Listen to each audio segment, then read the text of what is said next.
माणसाच्या आयुष्यातील अनुभव हा सर्वात मोठा गुरु आहे. कारण अनुभव नाही तर शिकणं नाही आणि त्या अनुभवातून आलेलं ज्ञान प्रयत्न करून उद्दिष्टापर्यंत पोहोचण्यास शिक्षक अर्थात गुरु मदत करतात, असे विचार भिंगार पोलीस स्टेशन येथील सहाय्यक पोलीस निरीक्षक या पदावर कार्यरत असलेले माननीय श्री शिशिर कुमार देशमुख यांनी मांडले. पण विशेष असं वाटलं मला सरांनी सांगितलं की डिस्टन्स लर्निंग की सायंकाळी जी एज्युकेशन जे होतं आहे की जे विद्यार्थी आहेत जे काम करत आहेत 350 विद्यार्थी आपल्याकडे काही त्यांनी मला माहिती दिली जे डिस्टन्स लर्निंग स्वतःचं काही उदरनिर्वाह करून काम करून जे शिकत आहेत ज्यांना शिकायची इच्छा आहे आवड आहे त्यांच्याकरता आपण एक स्पर्धा परीक्षा त्यांच्याकरता त्यांनी भविष्यामध्ये काहीतरी अधिकारी व्हावं त्यांच्याकरता हे आपण सुरू करत आहोत. त्यांनी मला ते सांगितलं तेव्हा मी म्हटलं काही हरकत नाही. आज थोडा आहे खूप मोठा दिवस आहे आमच्याकडे ॲक्टिव्हमध्ये 15-20 गावं आहे. सरांनी सांगितलं पाऊस असो ऊन असो वारा असो 24/7 आम्ही अवेलेबल आहोत 24/7 आम्ही तुमच्याकरता सेवा देत आहोत. सरांनी तेच म्हटलं मी काही हरकत नाही थोडा आहे बंदोबस्त आहे मी तुमच्याकरता अर्धा तास 1 तास नक्की देईल. कारण की ज्यांनी मला घडवलं ते शिक्षक आहेत. मी विद्यार्थी होतो त्यांचं शिक्षक साधून ज्याप्रमाणे मी घडलो त्याप्रमाणे इतरही कोणतरी घडत आहे आणि त्यांच्याकरिता मी एक समाजात काहीतरी देणं लागतो याकरिता माझ्याकरिता आवाज देणं हे काही अवघड मला वाटलं नाही.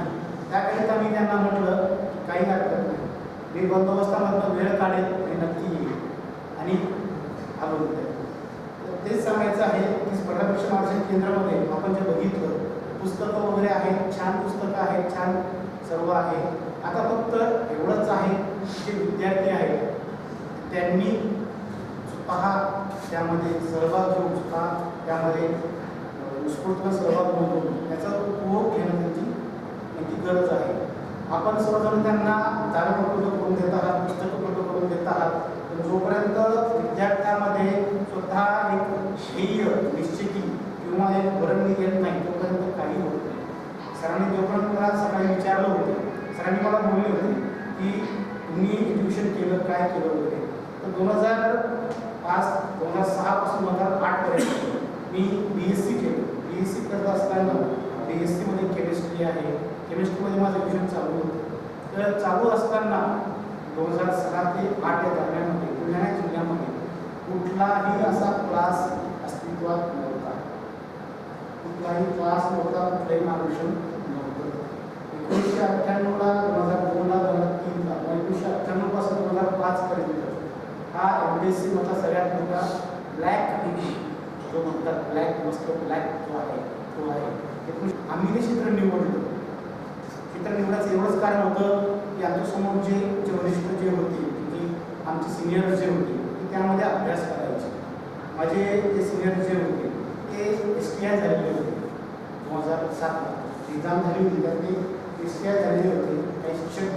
आणि मला सांगायला आनंद वाटेल की सरांनी सकाळी सांगितलं की मी ज्या वातावरणात अभ्यास केला ज्याच्यामध्ये स्टडी केली 2008ला अचिव्हर्स नावाची एक अकॅडमी तयार झाली अचिव्हर्स बुलढाण्यामध्ये. आणि अचिव्हर्स अकॅडमीमध्ये जेवढी जे शिकवणारे शिक्षक जे होते ते ऑलरेडी शिक्षक होते. ते सगळे ऑलरेडी प्रायमरी टीचर्स होते. प्रायमरी टीचर्स सेकंडरी टीचर्स आणि त्या सगळ्यांनी एकत्र येऊन 20-25 एकत्र येऊन त्यांचा एक ग्रुप तयार केला होता. त्याचं नाव होतं अचिव्हर्स. आणि ते सर्व असेच एक प्रभात गणित क्लासेस म्हणून क्लासेस होते. तिथे ते एकत्र यायचे संध्याकाळी 6 ते 9 तिथे बसायचे. दिवसभर शाळेमध्ये शिकवायचं संध्याकाळी 5 वाजता घरी यायचं संध्याकाळी 6 वाजता क्लासमध्ये यायचं आणि 6 ते 9 त्यांनी मग एकमेकांना शिकवायचं. कोणी गणिताचं शिक्षक होतं कोणी विज्ञानाचं होतं कोणी इतिहासाचं होतं कोणी भूगोलचं होतं. असे वेगवेगळे प्रत्येकाचं जर जो बघितला प्रत्येकाची जमेची बाजू असते त्यात तो मास्टर होते आणि ते मास्टर्स तिथे एकत्र येऊन एकमेकांना शिकवायचे. मेन जो बेस होता 5वी ते 12वी NCERT बुक्स आणि 5वी ते 12वी हा सिलेबस यामध्ये आणि ते प्रायमरी आणि सेकंडरी टीचर्स असल्यामुळे त्याचा तो पाया अतिशय भक्कम झालेला होता. तर मग वेगवेगळे आमचे डगे सर असतील, खन्ना मॅडम असतील, KG कला आणि वाणिज्य महाविद्यालयात आयोजित करण्यात आलेल्या शिक्षक दिन कार्यक्रमाप्रसंगी ते प्रमुख पाहुणे म्हणून उपस्थित होते। यावेळी त्यांनी हे विचार व्यक्त केले। यावेळी महाविद्यालयात स्पर्धा परीक्षा मार्गदर्शन केंद्राचेही उद्घाटन त्यांच्या हस्ते करण्यात आलं। या कार्यक्रमात आपल्या अध्यक्षीय भाषणात हिंद सेवा मंडळाचे अध्यक्ष माननीय श्री शिरीष मोडक यांनी गुरुने सदैव तेवत राहून विद्यार्थ्यांना योग्य दिशा आणि उजेड दाखवावा। विद्यार्थी ज्यावेळेस विविध क्षेत्रात उच्च पदस्थ म्हणून कार्यरत असतो त्यावेळेस शिक्षकांना वाटणारा अभिमान आणि आनंद हा अवर्णनीय असतो असे मत मांडले। आणि शिक्षकाच्या दृष्टीने आनंदाचा किंवा अभिमानाचा सुखाचा क्षण कोणता तर आपले जुने जे विद्यार्थी आहेत जे अशा विविध ठिकाणी कार्यरत आहेत ते जर येऊन भेटले आणि ते जर तुमच्या पाया पडले तर त्याच्यासारखं सुख कोणतं नाही। नुकतंच आमच्या सारडा महाविद्यालयामध्ये एक कार्यक्रम होता आणि त्या कार्यक्रमाला civil surgeon doctor Sunil Pokhran आले आणि दुसरे जे प्रमुख पाहुणे होते ते महानगरपालिकेचे अतिरिक्त उपायुक्त तेही त्या ठिकाणी उपस्थित होते। कार्यक्रम सुरू व्हायच्या अगोदर आम्ही जेव्हा चर्चा करत होतो त्यावेळेला सुनील पोखरण मला आठवत होते कारण त्यांचा माझा खूप संबंध होता। तर ते सुनील पोखरण डॉक्टरांनी सांगितलं की सर मी सरांचा विद्यार्थी आहे चहा पीत असताना आणि मग हे सांगितल्यानंतर ते जे आत्ताचे कार्यरत महानगरपालिकेचे उपायुक्त ते म्हणाले की डॉक्टर साहेब तुम्ही जसे आहात तसा मीही सरांचा विद्यार्थी आणि त्यावेळेला मला जो आनंद झाला तो अवर्णनीय आहे। आणि म्हणून मी शिक्षकांना विशेषतः प्राध्यापकांना असं आवाहन करेन की असं काम करा की तुमच्या विद्यार्थ्यांना आम्ही यांचे विद्यार्थी आहोत हे सांगण्यामध्ये अभिमान असला पाहिजे। ही फार महत्त्वाची गोष्ट आहे। या प्रसंगी महाविद्यालयाच्या प्राचार्या डॉक्टर स्वाती मुनोत यांनी महाविद्यालयाची वाटचाल स्पष्ट करून ज्ञानसत्तेच्या माध्यमातून विद्यार्थ्यांना मार्ग दाखवणं आणि गुणवत्तापूर्ण शिक्षण प्रदान करणं हेच महाविद्यालयाचं अंतिम ध्येय असल्याचं प्रतिपादित केलं। जे मागासलेले आहेत किंवा जे शिक्षणाच्या स्ट्रीममधून जे दूर गेलेले आहेत अशांसाठी आपण काहीतरी करायला पाहिजे। जेव्हा आपलं कॉलेज सुरू केलं तर तेव्हा आपलं मोठं होतं की आणि ते आहे की जे मुलं शिक्षणापासून दूर गेलेली आहेत ज्यांचं कॉलेजचं शिक्षण कामामुळे त्यांचं अडलेले जे खूप वेगवेगळ्या बॅकग्राऊंडमधून आलेले तर त्यांच्यासाठी जे काम करत असताना संध्याकाळी ते शिक्षण घेते या उद्देशाने आपण जे कॉलेज सुरू केलं होतं। कारण आपल्या मॅनेजमेंटचं उद्दिष्ट आहे की लोकांना आपण इम्प्रूव्ह म्हणजे इम्पॉवरमेंट कधी करणार आहे जर त्यांनी योग्य शिक्षण घेतलं तर। आज 2007 ते आत्तापर्यंत आपल्या महाविद्यालयात शिकून गेलेले आज खूप विद्यार्थी वेगवेगळ्या क्षेत्रात कार्यरत आहेत की जे त्यांचं शिक्षण अर्धवट सुटलं होतं पण त्यांनी आपल्याकडे येऊन त्यांचं पूर्ण शिक्षण पूर्ण केलं। आणि मला सांगायला आनंद वाटतो सर की प्रोफेशनल कोर्सेसमध्ये जे BCA आहे ते देणारं पहिलं इव्हिनिंग कॉलेज आहे।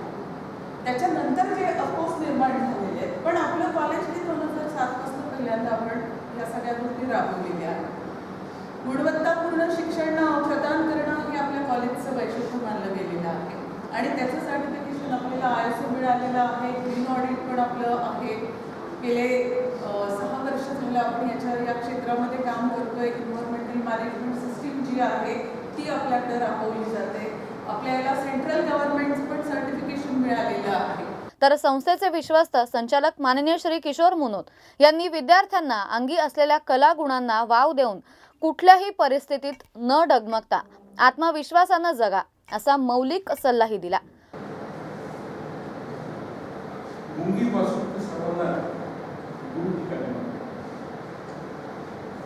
मुंगी आपल्याला विशिष्ट चांगलं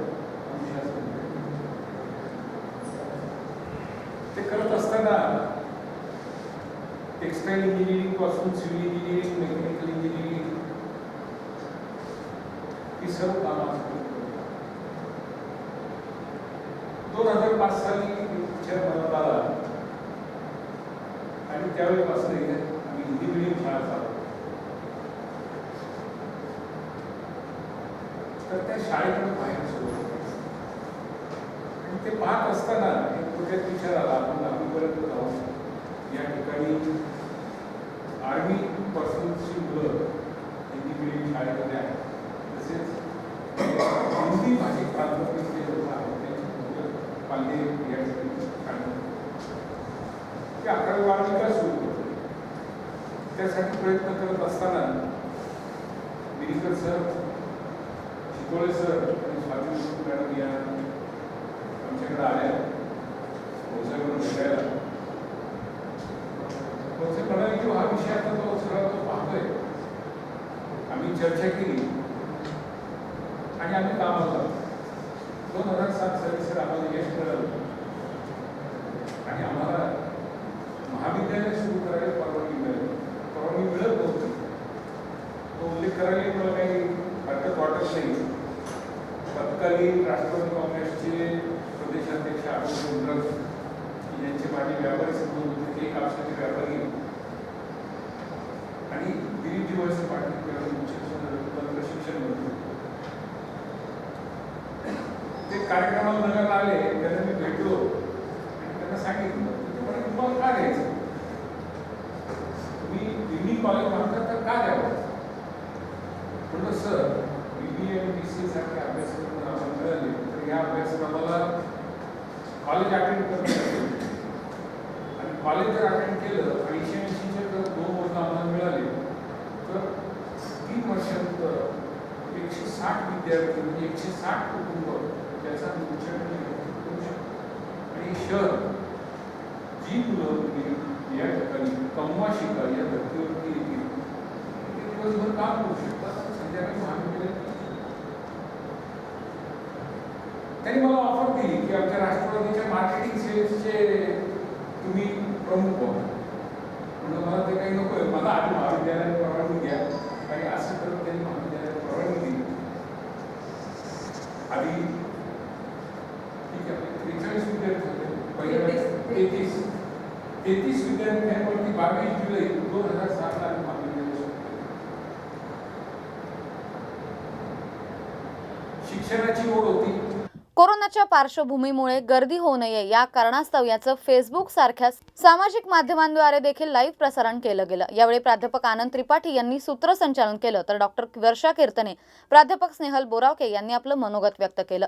प्राध्यापक सविता चव्हाण यांनी आभार व्यक्त केले. यावेळी प्राध्यापक वीरेंद्र पाटील, प्राध्यापक योगेश चाकोते, श्री संतोष मुनोत, अमृता मुळे, रासकर, श्री मनोज महांकाळे, सौ सविता केदारे आणि विद्यार्थी उपस्थित होते. प्रतिनिधी प्रसाद शिंदे, ब्युरो रिपोर्ट, अहमदनगर.